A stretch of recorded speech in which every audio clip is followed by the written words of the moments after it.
Good evening. We have Ed Smith from Spindale, young man coming back to home to share a story. Legacy, your past does not define who you are. You can start over again. So Ed, if you don't mind, share your story, see with the people. Yeah, well, first of all, my name is Ed Smith. I lived my first 18 years here in Rutherford County, and this is home.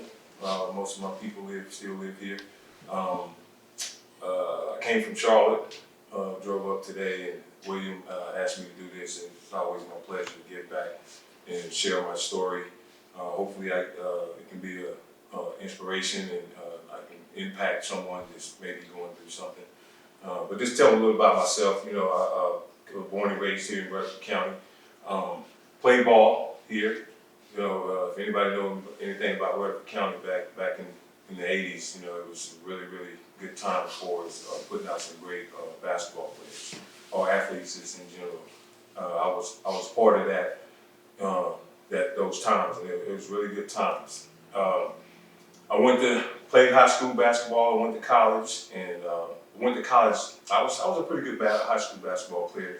Went to college, and I turned into a star basketball player. I don't know, it just happened. I guess it was destined to happen. But I did work hard at it. I put a lot of work in. But I didn't think I was going to be as good as I was in college. I scored over 2,000 points, had over almost 1,000 rebounds, and had a chance to play professionally in Europe. And I can remember looking back at those days, and you know, I got trophies and plaques and articles and stuff, but those were some dark times for me back then. I was dealing with a lot of things that I didn't realize back then that was dark, and we'll talk about a few of those things today. And one of them is trauma, how you deal with your past traumas, and we'll also talk a little bit about transformation and change. And all three of those things played a big role in my life, especially in my younger life. And I'm a very curious person. I wanted to know why. I always want to know why, get to the root of the cause, and just try to work on it. And so I went through what I went through. Like I said, I was also incarcerated for 6.5 years. That was a pretty rough time for me. But it was also a good time for me, though, because it gave me a chance to do a reflection of, you know, all the things that I went through in my life. I look back and some of the traumas that I endured in my life, especially in my younger life, I didn't even realize it was trauma, you know? And so awareness is half the battle. Being aware of what's going on in your life. It'll give you a lot of closure, a lot of confirmation, you know, as you become an adult. And then when you get into relationships and marriages and getting on the job, all of those things will start coming together and make sense to you.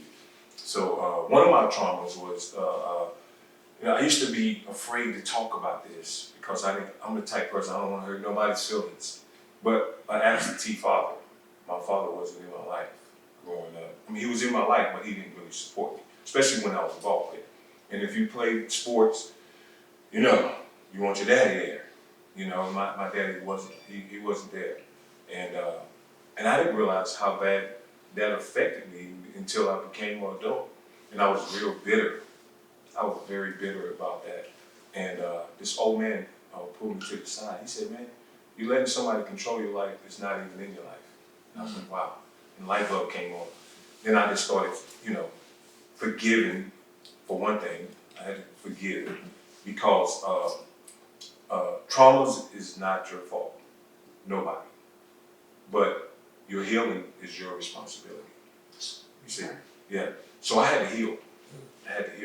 Because I was into this, it's your fault, it's your fault, it's your fault. The blame game, you know, the reason why I did this, making excuses and all this. And I had to start dealing with my own traumas that I had in my life. And it was tough to relive that, to relive some of your childhoods, some of the things that you went through as a young person. And but I wanted to face it because I wanted to know, you know, why things happen the way they do. And I got into this generational curse thing. You know, a lot of people say, well, what is that? I believe it. I think it's real. And I wanted to break that curse. So I'm a parent. I wanted to be a good father to my kids. I wanted to break that. I wanted to support my kids when they went through the good and the bad. And I think that is probably that helps a person out more than anything. Having somebody that believes in you no matter what, or have somebody that don't judge you no matter what. Because society, everything's got to, as long as you're doing good, they love you. But if you're doing bad, they hate you. So if you can have somebody in your life that can support you, even when you're down, it's no greater feeling. So that's the type of work I do. I'm a housing case manager, but I've been doing social work for the past 20 years in my life.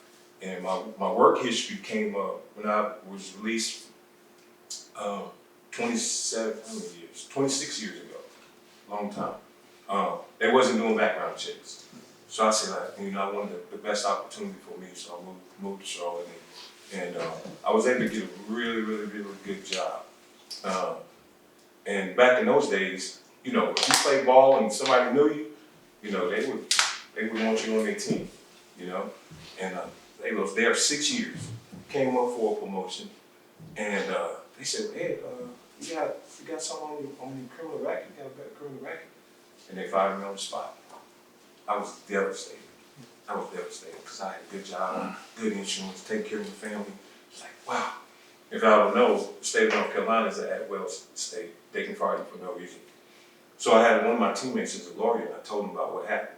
He was like, man, you got a case. I was like, man, just move on. So I took it to court, and I won the lawsuit. Yeah, and then they offered me the job back. I was like, I just wanted to move on. And so I looked and I was like, man, what do I need to do? So I got 9 first cousins that played college ball. All of them got their degrees. I was the only one that didn't have my degree. So when I left the university I played ball at, I was assigned a contract. I wasn't thinking about those books and that degree. I didn't know that I was going to be needing that later on. And so the athletic director called me up and he said, Wayne University has 78% graduation rate. I was like, wow, well, I'm on that other percentage. And he said, what can we do to help you get your degree? I was like, man, one thing about Wayne University, you had to have your last 30 hours at Wingate University. And that was a long drive for me. But they said, listen, we'll work with you because this is kind of like an exceptional situation. So my first class I took at Gaston College. It was college algebra. So I was sitting in class, I was telling William this. The teacher, the professor said, if you hadn't taken math in the last couple of years, you might as well get up and walk out of here because you're not going to pass it. And I seen about 7 or 8 people get up and walk out. And I was like, wow. But I said, you know what? I got to stay. I'm going to get this. I was determined. And I was able to do that. So I was working 10 hours a day, and I was driving 66 miles one way for a year. And I got my degree. And then once I got my degree, things started changing for me. My confidence, for one thing, started changing. Then I was like, look, I don't have to be stuck on a certain type of job. I had options now. And that's when the part of that transformation started coming in. I started getting confidence. I started getting, self-esteem, worthy. I felt worthy, and I felt confident. And I didn't feel like my criminal record was a barrier anymore, because I built up, I learned how to do something that I think a lot of people need to learn how to do is network. Networking was the key to my success in my work history. So I learned how to network. My last 2 jobs I got, they knew me, and they was like, hey, come on in. And that was it. Did an interview, got a job. When do you want to start?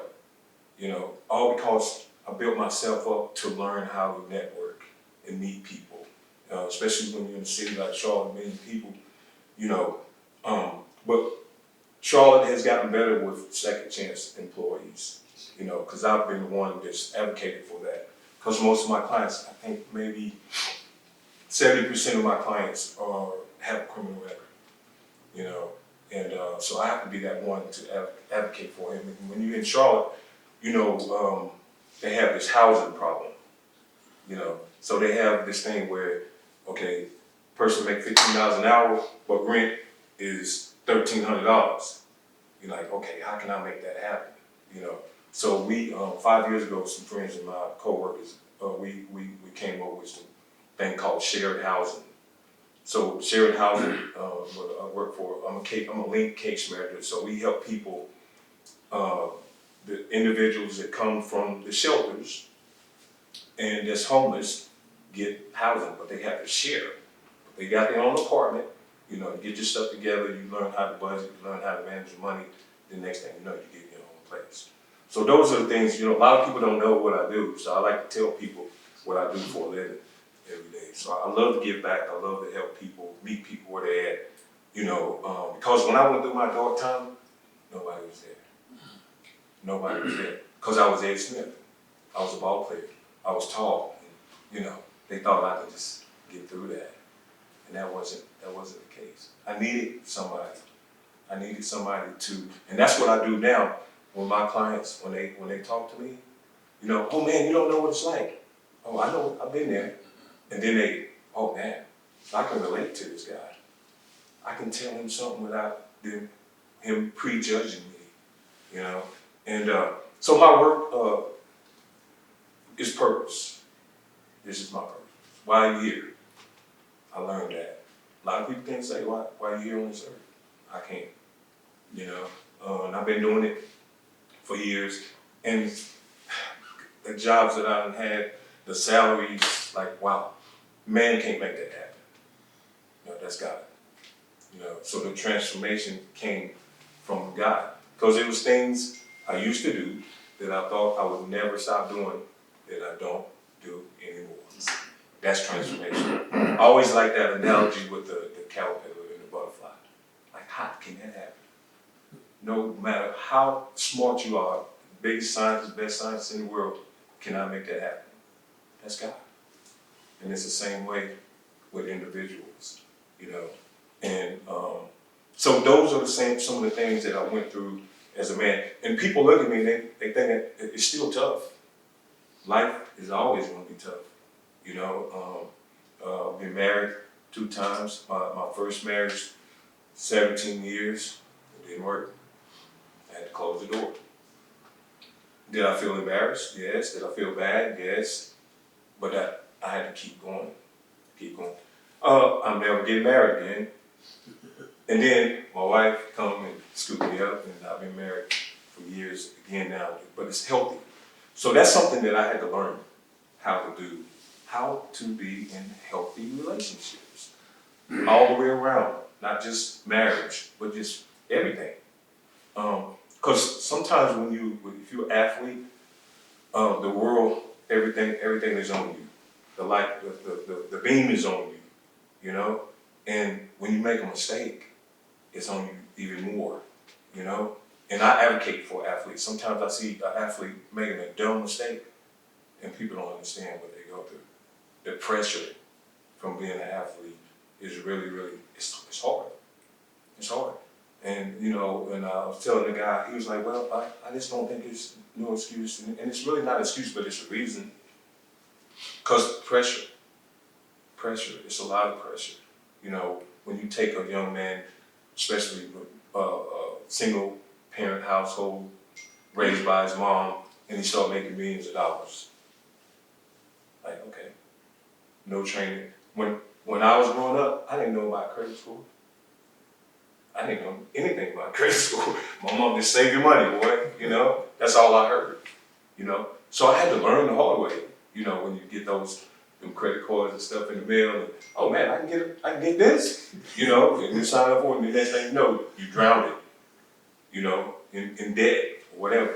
I had to learn that, and I had to learn how to. So I teach financial literacy classes in Charlotte, and I also teach job readiness classes.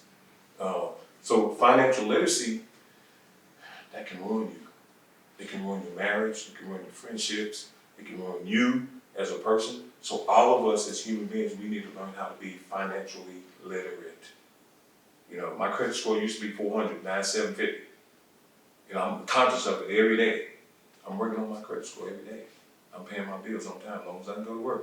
You see? But if you haven't been taught that, guess what? You don't know it. And then you'll go through those hardships of losing everything, and then, wow. But you can get it back. You can get it back, because the same thing you're complaining about, somebody took that story and won with it. You see what I'm saying? So I try to, I play the elimination game. Eliminate people that really is not for you. Get them out. Get them out. Don't feel bad about it. Because let me tell you something. Everybody gonna love you. You know, we on earth now. We're supposed to, but everybody's not gonna love you. Everybody's not gonna support you. You know? So the elimination game, sometimes you gotta play it. It can be your brother, your sister, your family, your mama, your daddy, you know? The Bible says we're supposed to, you know, honor our mother and father, and not do that, no matter what. Because I feel like you'll be blessed when you do that, especially if you do it from the heart. And then I had to look at, sometimes, I'm pretty sure, sometimes you look at the news. I live in Charlotte. Every time you turn the news on, oh my God, something crazy is happening. And I had to, like, man, this kid drinking and driving and you done kill somebody? And I get mad. Then I had to think, I used to do that. Yeah. And a lot of people have done that. We may have not got caught for that, but we've done it. You see what I'm saying? So we have to be careful when we're dealing with people, you know. But I believe in working on self first, because you can't be a good access to individuals if you don't have yourself together, you know, mentally and spiritually. You know, another thing that I work with people, so I work with people with criminal records, homelessness, mental illness, and drugs and alcohol. You know, and most of them got all of those things. You know, I had a person ask me, like, man, how do people sleep outside? Charlotte, you know, how do they survive? God, you know? But I'll tell you one thing, it's one thing that everybody has a choice. You know, the Bible said there will always be homeless among us, but just because you're homeless don't mean you have to stay homeless. So I try to put that in people's head, you know, give them that encouragement, because they people, you know, they people. And I've seen some of the rougher stories that you can see, and I've seen so many people go through so much adversity that, like, man, if you can go through that, I'm sure I can go through mine, you know. So it helps me not complain so much, because I got some cases. I had one female, she was 28, she was a grandparent at 28. At 48, she was a great-grandmother. You see that cycle, what I'm talking about? She had a kid at 14, her daughter had a kid at 14, you know. And it keeps going on and on. She had another kid, had 8 kids, and she had her first kid at 12. I can't make this up, this is true story. But what I'm saying is, you gotta be aware of these things that's happening in your families. You see what I'm saying? So you can break it, get them chains off of you, you know, so you can live your life. Because that's what happens. A lot of people live their life dealing with trauma, and they deal with it, and they bring it into their marriages. They bring it on the job. They bring it everywhere, you know. And you might be, man, what is wrong with this person? Something is not there. Something is not connecting right. That person may be going through some serious trauma in the past. And a lot of it, like I said earlier, they may not even realize it was trauma. It's like when my mom got a divorce, we had to go move with my grandparents, and me, my 2 sisters, and my mom, we in the same bed for 3 years. I didn't think that was no big deal back then, but it was. That's trauma. You see what I'm saying? No, being poor is trauma, you know, because it hurts you when you become an adult, because when you become an adult, you want everything, you know? You want everything. And then you become a parent, you want them to have everything. I want them to have what I didn't have. And it's just that cycle. It just keeps going on and on like a snowball effect, you know. But when you catch it, like, oh man, I can't do this. I see my uncle talking to all of these different women and, you know, no, I don't want to be like that. I seen my families dropping out of school, didn't get their degrees or didn't graduate high school. I don't want to be like that. So you got to be, individually, you got to be aware of it. And I'm talking about this today because a lot of people don't even think about what I'm talking about. You see what I'm saying? You just live your life. You know, you graduate, you meet your love, and you get married, and you move off, and you meet your house, whatever, but you're not thinking about that trauma that's been inflicted inside of you for so many years. Now, is life going to be perfect, even if you deal with your traumas? No, because life is not. Never. But one thing I do, when I met my wife, I learned from the first one. You know, like, nobody is perfect. But we think that when we meet your queen, you know, you think, oh man, this beautiful woman, this handsome man, everything's gonna be perfect. No. So that's maturity. So I had to grow as a man. And that's how me and my wife got a good relationship, healthy relationships, because she's not perfect. And she knows I'm not perfect. So we get along. You see what I'm saying? We make it happen. And it's another thing too, respect. Giving respect and giving respect. How do you do that? Now, nobody's gonna respect you if you run around here carrying yourself like an idiot, right? So once you figure it out, everybody's watching you. Your kids watching you, your grandkids watching you, your classmates watching you. You have to take care of yourself because of the impact that you have on a person's life. So like when you're that kid and you see your uncle coming around intoxicated all the time, you know, he's not thinking about, man, I got a little nephew, he don't need to see me like this. But you're not thinking about that. You're thinking about what? Self. We do a lot of selfish things when we're young. But then once you get a certain age, okay, there's no excuse. You know, you gotta get it together. You know, I've seen, we've talked about addiction. I've seen people go to the grave dealing with addiction. They couldn't break that chain.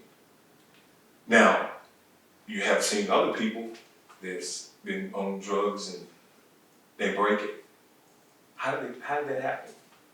How does it happen? How can somebody be on drugs and alcohol all their life and then you take another person that's been on it 30 years and they stop? How does that happen? You have to believe it. You know, is it easy? No. So I was telling you also earlier, I had to play disconnection. The number you had called has been permanently disconnected. I love you, but I gotta love you in a different kind of way. I gotta put a 10-foot pole in you, you know? I can't do the things, you know, me and my wife, we don't drink, or none of that stuff. So some of my friends, they be like, man, I'll have a drink. No, I don't drink, you know? Now, that's God. That's God. Because remember earlier I said there was things I used to do that I thought I would never stop doing that I don't do anymore. Like, wow. And it can be, addiction is not just drugs and alcohol either, guys. It can be shopping. You know, it can be food, it can be sweets, addictions. But here's one way, when you're aware of it, because I used to be addicted to women. Because I'm not ashamed to tell my story now, because I'm no longer that person. But I was addicted to women. Yeah, I'm 6'6". I go somewhere and, oh man, how tall are you? The next thing you know, it can go there if you wanted to. Man, I didn't think I would never stop being like that and living like that. But God, that's why I know God is real. You know, things has happened to me in my life like, man cannot make this happen. I can tell you 1,000 times, and it still won't work. You have to have it within yourself. And first of all, you got to build that relationship with God. And you start talking to God, and he'll start proving to you that he's real. And you're like, man, can't make it up. God is real, you know. And are you gonna be perfect? No. You're still gonna do stupid stuff. You're still gonna make mistakes. Because he knows that, you know. But being aware, you know, I got to be example. I got 4 kids, I got 9 grandkids.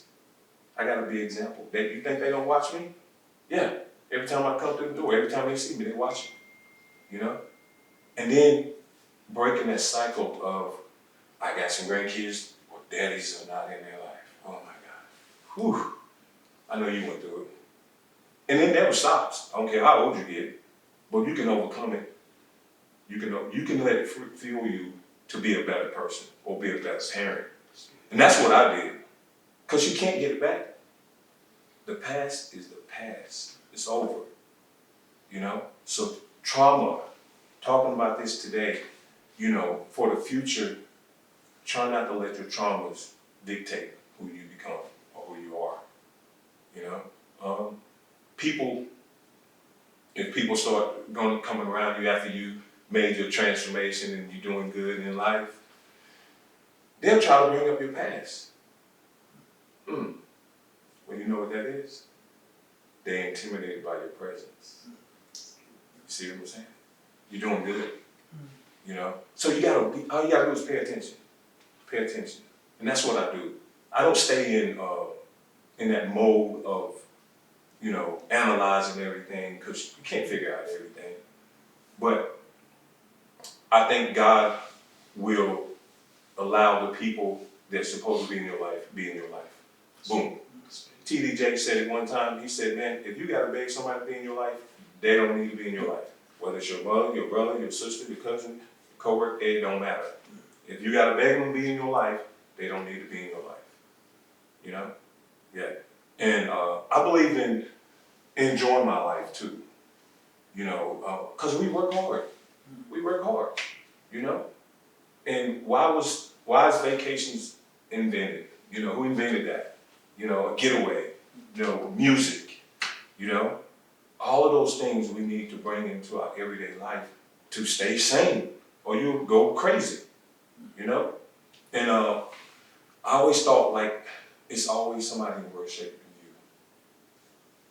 you. Even how tough it's them being in your life, it's somebody that's in worse shape. I know when I was incarcerated, it was people that was never getting out.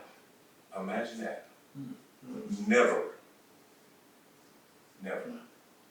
I had a client who was 14 years old, and he did 34 years straight.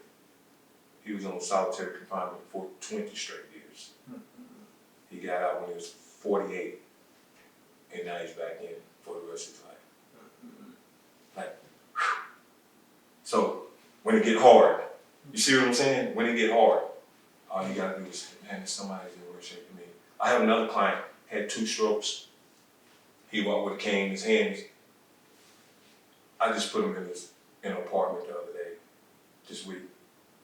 And the people, he signed the leasing paper, and they was like, man, you got Social Security, you know, your SSI, I know you get disability. He said, no ma'am, I work full-time at Atrium Health.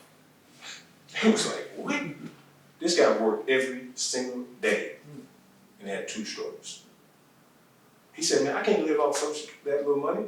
You know what I'm saying? I still want to enjoy my life. I still want to be able to have some fun. So he chose to work. So guys, guess what? There's no excuse. There's no excuse. Because I see it every single day. Like, people that's been locked up for years and years, and they get a job, and you mean to tell me you can't get a job? Nah, you can't. You just gotta believe. And that's what, you know, my life is, I don't want it to be in vain. You know, all of us should be creating a legacy within ourselves, you know, and for your family, you know, because, and that's how you keep it going. You got the generational curses, but you also have things that a person can learn from how you live your life that can help a whole generation. You see what I'm saying? Your grandbaby, she watching you. You know what I'm saying? I got a grandfather, a young looking grandfather. You know what I'm saying? How did my grandfather stay young looking? You know, you're doing something right. You see what I'm saying? Yeah, and you're in your life. You know, because people don't understand the magnitude of the effect it has on your life when you have an absentee parent. That's just tough. And words can't even describe. And I know for 100% fact that most people that have an absentee father, when I say absentee, I'm talking about a living parent that's not in your life. It can be. That is serious pain. That's some serious pain.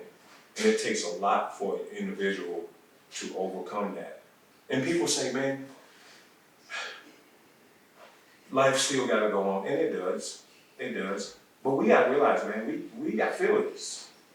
We got emotions. You know? We just didn't come on this earth, you know? And love is one thing that y'all may disagree with me on this one, but I don't like for people to tell me that they love me.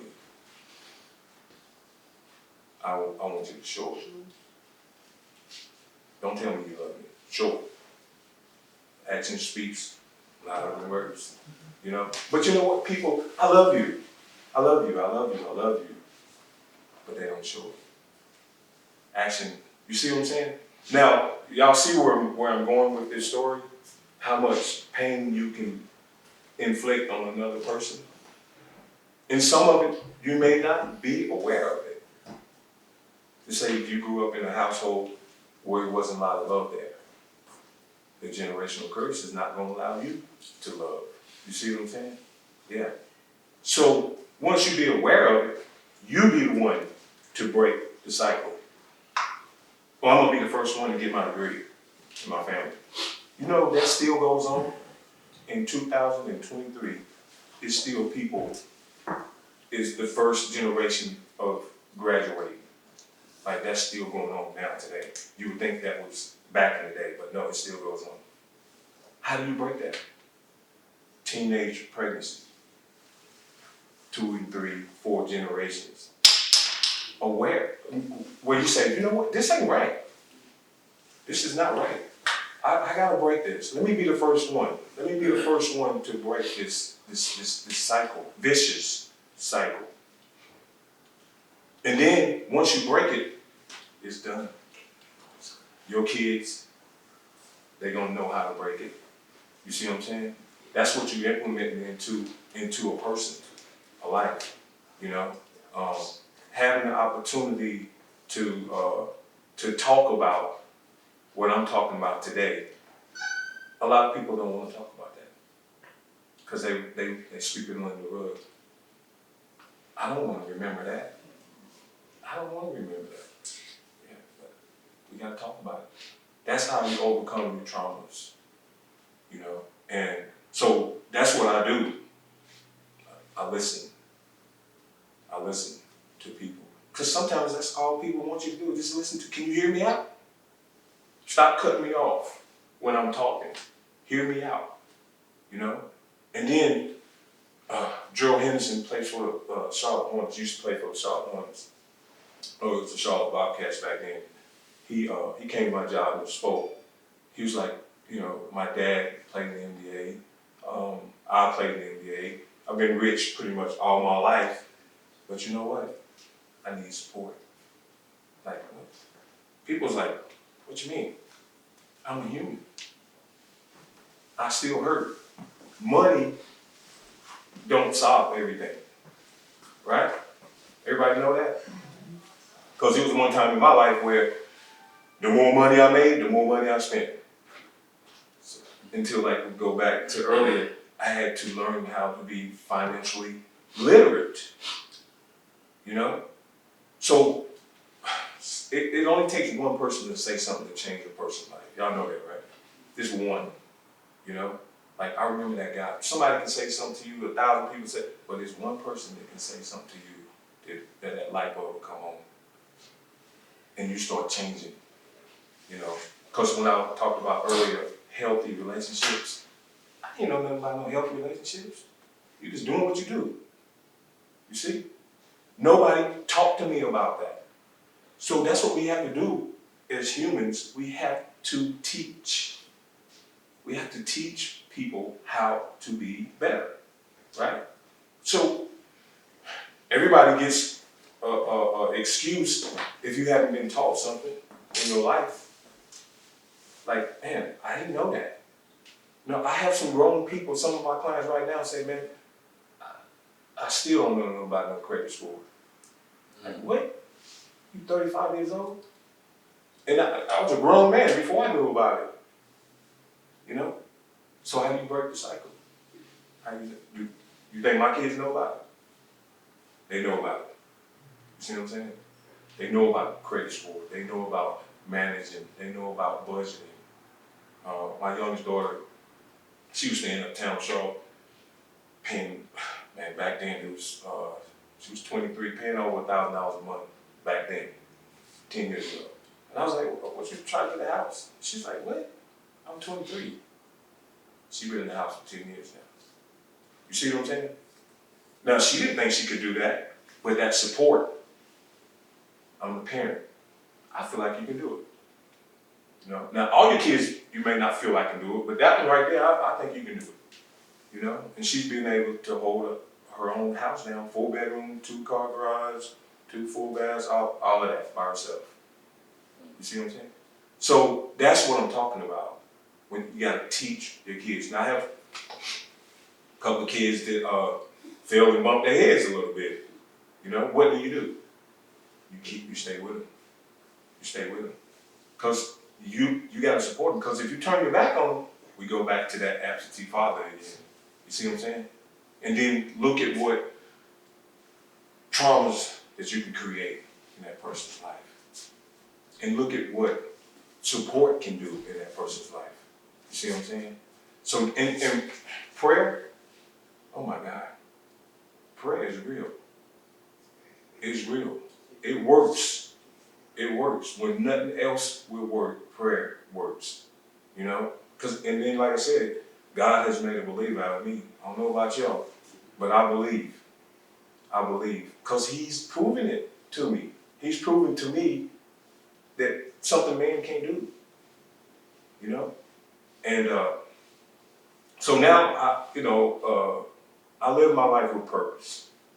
You know, I figured out what my purpose was, the work that I do in the community. You know, I want to have a good name in the community. You know, I used to be mad at myself because of my mistakes. And my university called me a couple of years ago. They was like, man, you put up some Hall of Fame numbers, but I don't know if you'll ever be a Hall of Fame. You see what I'm saying? So you don't know when you go through stuff and you make those young, dumb mistakes, you don't know how it's going to hurt you later on in life. You see what I'm saying? Now, did that affect me? Yeah. Yeah, I ain't going to lie. Because I know I put up some Hall of Fame numbers, but I'm Hall of Fame in something else. You see what I'm saying? Yeah. And because I got some clients that'll tell you that man has done more for me than family has, you know? So hearing that, like, man, humanity, you know? So living in a city like Charlotte, homeless is everywhere, man. They said 3,000, it's probably 6,000. When I say homeless, I'm talking about chronically homeless. You know, y'all know what chronically homeless is? That's sleeping outside in the winter, in the rain, in the heat, you know? So when I see them with that sign up, if I got a few dollars in the pocket, I'm give it to them. I don't care what they do with it. That's on them. But if my heart say do it, I'm gonna do it, you know? And another thing that I went through, I want to share with you guys, that has helped me blossom as a human and as a man, and that's forgiving. Forgiving. That's hard. It's hard. But I had to forgive my daddy for not being there in my life. And if I can call him right now and talk for 3 hours straight. And if he need me, I'm gonna be there. You see what I'm saying? Forgive. Because when you don't forgive, you blocking. You're blocking them blessings. You know? You blocking. And people don't realize that.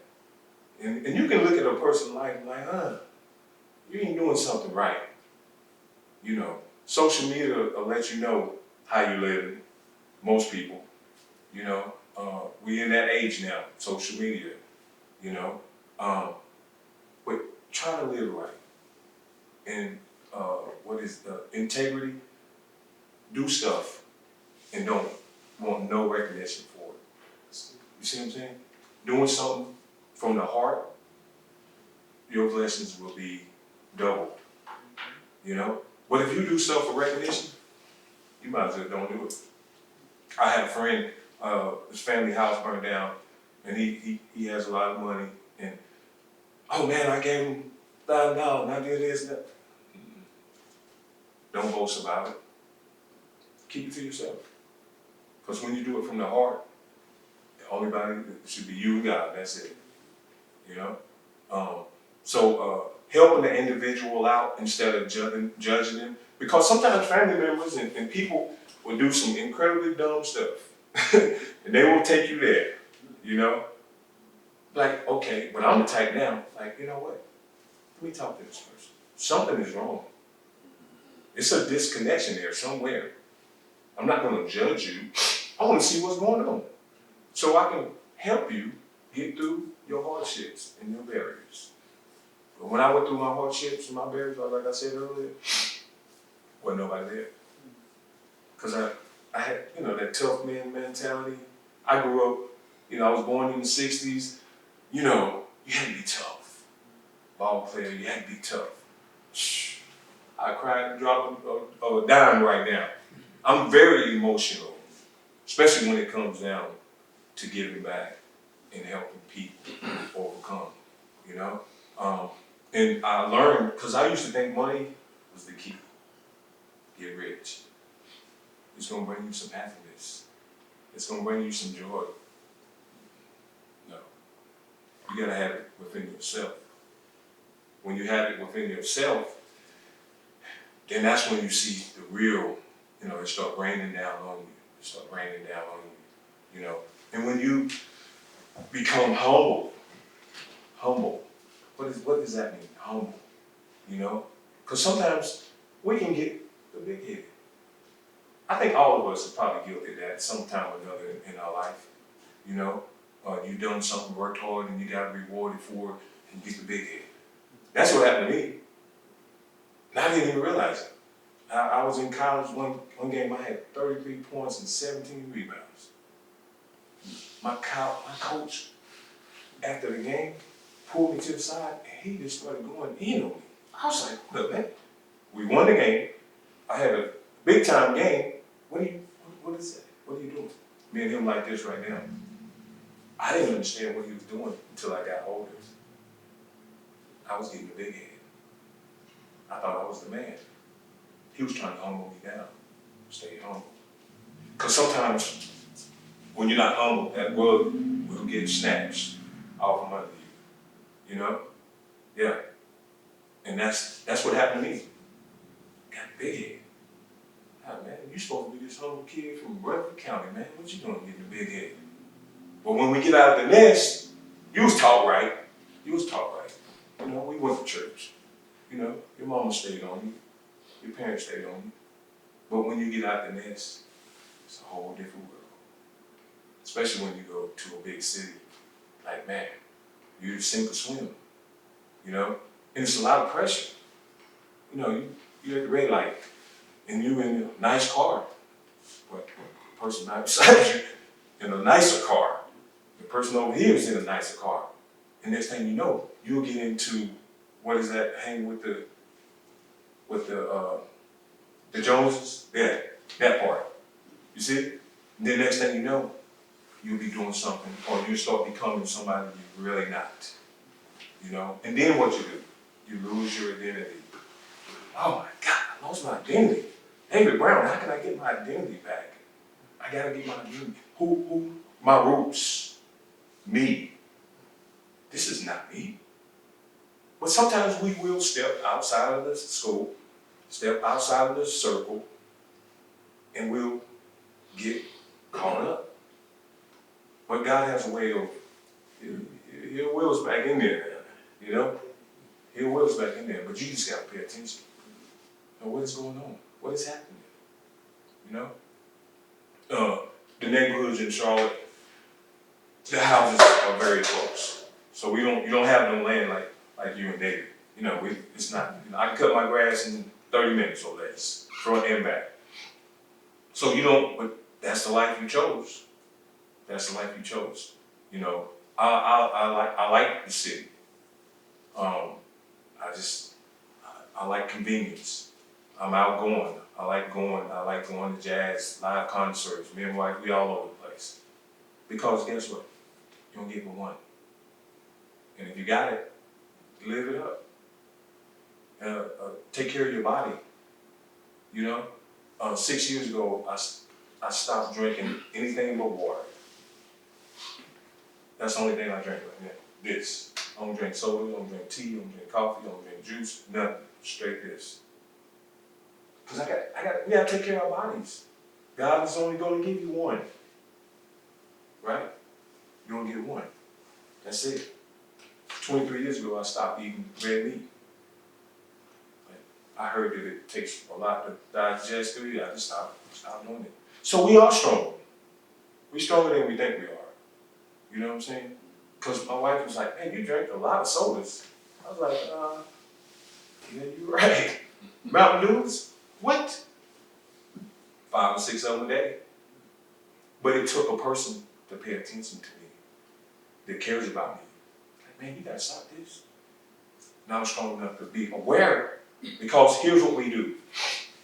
When we get, like my coach, when we get that constructive criticism, some of us can't what? We can't take it. But guess what? If somebody gives you constructive criticism, they love you. They see something in you that you may not see. You see? So being a seasoned adult, you have to be able to take constructive criticism. You know? That's how you grow. Because if you don't, you'll be stunted. You'll be paralyzed. You know, and I had to teach my kids that, like, if I'm staying on you, trust me, I love you. And if I didn't, then that's not love. You know? Tough love is sometimes the best love. You know? So now, you know, I live my life with purpose. I work in purpose. When I go to work every day, it's purpose. You know? And God has blessed me in ways like, I can't say I don't deserve it, because He done blessed me. You know? And people ask me like, man, you know, you just seem like you're doing good, man, in life, and you're winning, and I can't take no credit for it. I remember when I was a ball player, I used to take credit for that, because I used to work hard. I used to work hard to be good. I wanted to be good. That wasn't me. That wasn't me. That was God. You see? So if God gives you a talent, because I got my handyman, I'm not good at handy stuff in the house. So if something breaks, I got to call somebody, right? But this guy can fix anything. He's hands-on. He can fix anything. Like, man, that's a gift. Now, if you don't use that gift, what's going to happen? He's going to take it away. Going to take it away. So if you can sing, whatever gift you got, all of us human beings, we got it. Find out what your gift is. He can take good pictures. He's pro. You see what I'm saying? That's what he do. So when you see somebody that's good at something, support them. Support them. I know in Charlotte there's a lot of black-owned businesses, restaurants and stuff. I'm supporting it. Need that support. You know? Because a lot of times, black people, we don't want to support. You know? And a lot of businesses, black businesses, they fail. Because we're not getting support, even from our own people. You know? That's not right. So we got to teach each other, you know, that I'm not your enemy. I'm not your enemy. I love you. I want you to win. But sometimes we just don't have that in us. and we become those evil spirits. What, jealousy, envy, what's another one? Jealousy, envy, it's another one out there. Prideful. I never understood why people would say pride kills. Because I was prideful. That's why they say it kills. Coach, pride, if you don't, like, too ashamed to ask for help. Huh? I need help. Am I ashamed to ask for help now? No. Nobody should be. But you know why people be ashamed? Because of prejudging. You see? Think what somebody gonna say about me, and you know they gonna talk about you, they're gonna drag your name all down in the ground. So I ain't telling nobody. I'm keeping my traumas to myself. That's why most people fail. You see? Am I making sense, guys? I hope I'm making sense, because I live off experience. I can't talk about with nothing but the experiences that I've witnessed in my own life and what I see, you know. So that's my goal, is for people to start showing love. Start showing love. Start supporting. I just had my wife for a birthday party, surprise birthday party. She about drove me crazy getting that party together. But I spoke at the party, and I was like, you know what? We shouldn't be just coming on a birthday party. Mm-hmm. You know? Or, and only time I see my cousins is when somebody died. That's not good. That's not good. We got to start seeing each other. You know, what do? Some of my first cousins, they don't even know what I do. Mm-hmm. And guess what? Few of my first cousins who was at that party, they have never met my kids before. Mm. Like, are you serious? First cousins have never met each other. That's how far we done got away. And we get tunnel vision. And we get stuck in self. Yes, sir. You know, and that's why, you know, let's get out of self. You know, and start bringing that family back. You know, get-togethers. You know, call them. They don't call me, I ain't calling you. Yeah. My brothers, they don't call me, I ain't calling them. My sisters, they don't call me, I ain't calling. I'm the one on the phone. How you doing? What's up? You don't never call me, but I'm calling you. You see what I'm saying? Yeah, because we can't let pride. You know? Because sometimes they may not be calling because they hurt. You see what I'm saying? So guys, look, I got one thing that I want to read to you guys before I call it. Listen to this. No one changes unless they want to. Not if you beg them, not if you shame them, not if you use reason, emotions, or tough love. There's only one thing that makes someone change. Their own realization that they need to do it. And there's only one time it will happen, when they decide they're ready. Mm-hmm. Boom. You can't change nobody. Mm-hmm. No matter what you implement on them, they gotta be ready to change. And so, but when we do this, and you start talking positive, you might can help somebody change. You see what I'm saying? Or if you don't prejudge somebody when they're in the streets, when they're on drugs, you might can help somebody change. You see what I'm saying? Yeah. So sometimes we are guilty of blocking somebody, because we all in the same place, you know? We humans, humanity. So that's it, guys. I thank you for your time. You know, it's always a pleasure to be able to give back and talk and speak, you know, and my goal is if I can help one person, you know, get through whenever they may be struggling on something, to get through it, that's what I like to do. So thank you, guys.